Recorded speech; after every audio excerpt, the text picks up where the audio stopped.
A retaining wall is a landscaping structure typically made of rocks, concrete blocks, or other materials to help retain the soil behind it.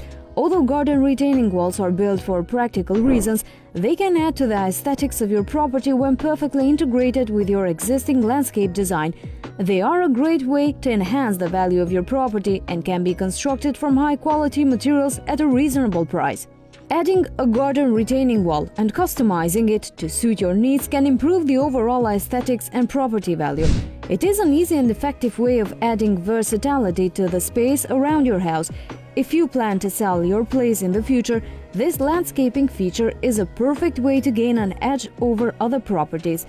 When it comes to landscaping structure, garden retaining walls are an excellent investment. They are made of durable materials and can stand up to harsh weather conditions. You won't have to spend money or time repairing or replacing your wall. In addition to this, they require very little maintenance.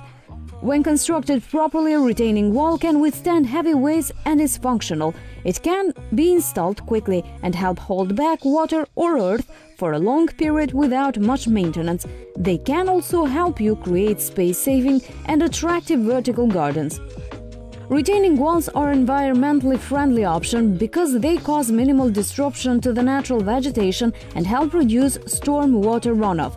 They are typically made of sustainable materials that are affordable, long-lasting, and seamlessly blend with the natural surroundings of your place. Tiered garden retaining walls are an excellent way to add more space to your property. You can use them as a base for small planters to add more color to your landscape. Extensive erosion can wash away fertilizers, cause sinkholes, and ruin landscape, leading to expensive damage. A retaining wall can reduce the chances of erosion and help keep your plants in place. If your landscape features sharp Gaussian changes, a retaining wall is a feature worth integrating. In addition to providing essential structural support to large masses of soil, a thoughtfully designed retaining wall can be an attractive focal point for your backyard. Retaining walls also have a number of other benefits that can help transform your landscape into a functional and striking masterpiece. A retaining wall serves to keep soil in place. This mostly applies to landscapes featuring small hills, where these walls act as a necessary barrier to prevent the soil from sliding forward in a landslide. This makes a retaining wall a necessary safety feature for your landscape, ensuring your well-being as well as the well-being of your house and the features in your yard. Depending on the amount of support required, there are a range of options to pick from. Thanks for watching. Until next time.